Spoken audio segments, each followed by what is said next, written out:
Another quick update. One of my son's friends cracked. He is in a mental hospital currently. There's Pansy.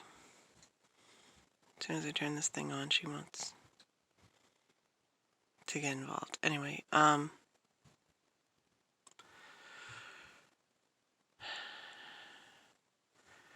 he very much doesn't want me to know what's going on, and he wants me to suffer, and that's fine.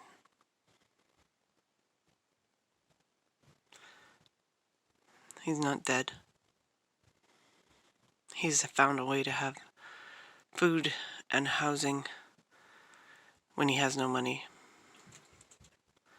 So that's pretty smart. Totally burned his bridges. However, like I said in the last one,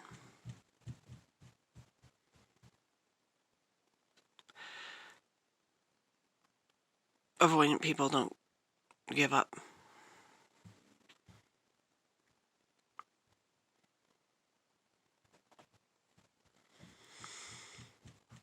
And I kind of wish there was a way that I could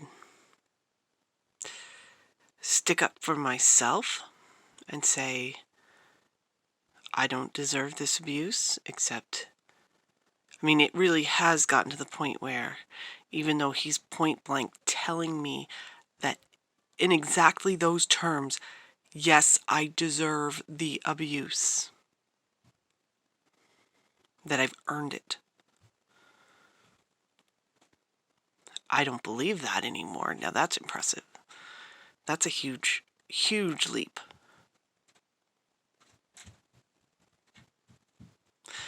But there's another huge leap to go from being cognitively aware and being able to do anything about it.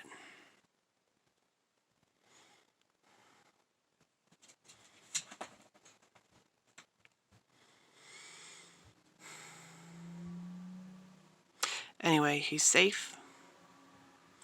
I feel like my heart is fully beating for the first time in days.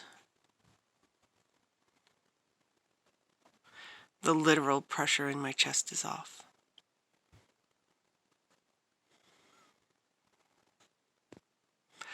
The most stunning thing is he tells people his newest thing is to self-diagnose, even though I'm the one who tells everybody don't do that. For the same reason he doesn't want to sort of, basically he wants to blame somebody for his actions and not take responsibility for himself. So his thing is this, get this, I think this is kind of hilarious and kind of sick. He says he has PTSD because I didn't talk to him for one day when he was 8 years old. And I am dead serious. Well, he disappears from a hospital ER for 3 days with no contact at all. How much PTSD do I have then? And I'm saying that in a light, obnoxiously jokey way.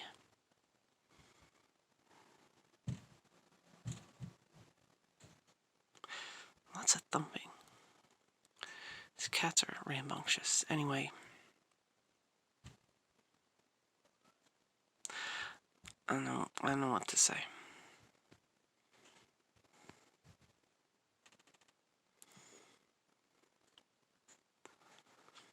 He's safe, so I'm not worried anymore. I'm really, really done with this, though. Really done with this.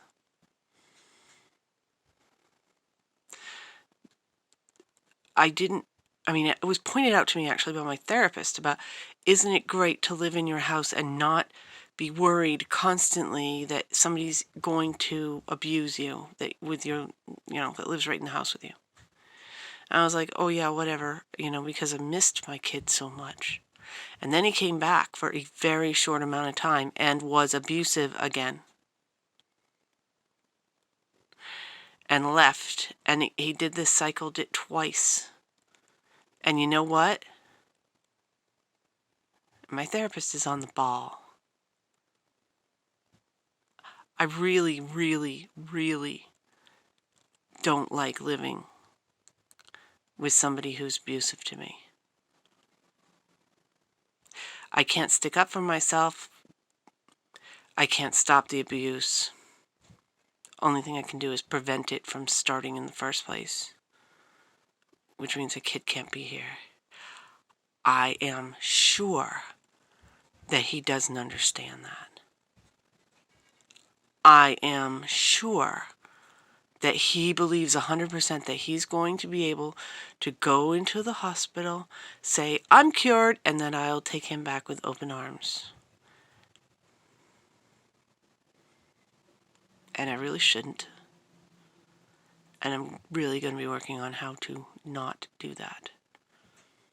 As raging as he will be, how insistent he will be that I will cause him to lose all the gains that he's made.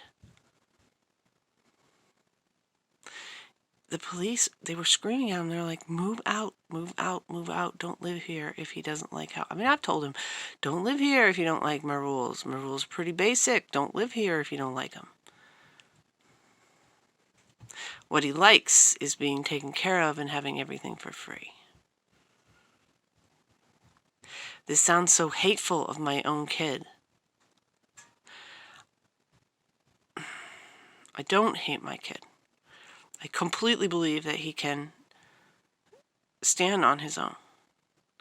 I completely believe him totally when he says that I'm part of the problem, and I am, because I'm a crutch and I'm letting him not go out and do it on his own, and then he feels like he can't.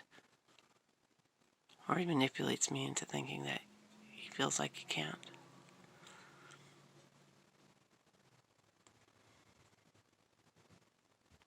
Somebody posted a message on one of these videos that I should just up and move and not tell anybody. That kind of sounds like a great plan. Except I know what it feels like when somebody does that now. And I don't think I could do that. But it might be what it's take. I mean, I could move and tell him where I was going and make it far enough. I don't know. I mean, I think he would find a way. My mother did that. When my parents got divorced, they sold the house. My mother decided, with her part of the money, what she wanted to do was live the RV lifestyle. This was way before it was trendy like now. She bought a super cheap RV, moved into it, got on the road, went something like 80 miles, and the engine blew. She got on a bus and came and crashed with me. At the time I was pregnant. I was actually having complications, but whatever. She's like, oh, you need me. And she moved in. She's like, I'll take care of everything. She took over my finances. There's a reason I will never have credit cards again. Because she's like, don't worry about it. I'll take care of it for you. Do you know what she did? Absolutely nothing. She took my bills so that I didn't see them, didn't know what was going on, didn't pay them. And so 3 months later, I was basically being sued by everybody under the sun for non-payment. That's how helpful she was.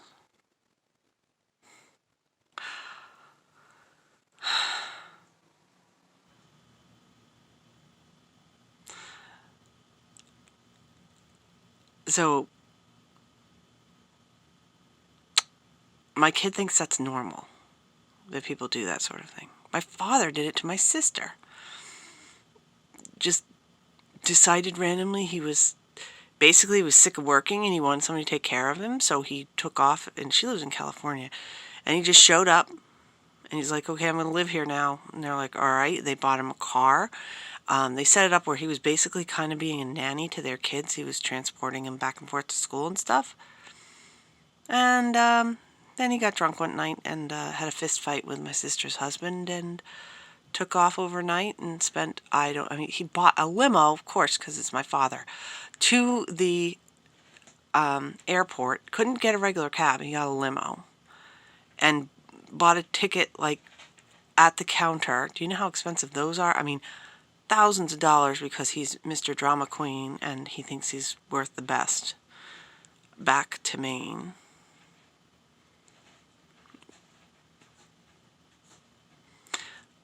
I don't know why my family thinks they can do that. But that's why I would say, probably, that if I moved, my kid would show up. It wouldn't matter how far I moved. The only way it could possibly happen is if somehow he had his passport taken away and I moved overseas. That's what it would take to really get away from him. I'm not planning on doing that. This was supposed to be short. What happened to the short video? I guess I don't do short videos. Anyway, so that's the deal. My kid is in the hospital. I'm amazed that they lied. They straight up lied when I called. They aren't supposed to, they're that's what I was used to them getting. I can't disclose any information about this person. That's what I expected to hear. But they just said, no, he's not there at all, which I understand it. They're trying to protect the interests of the clients when they're told explicitly don't. He's probably said I'm abusive and that he's probably trying to get a claim for me for a restraining order. All it would take is one call to the police and there would not be a restraining order because they would realize it's the other way around. I'm the one that should be getting a restraining order. Anyway.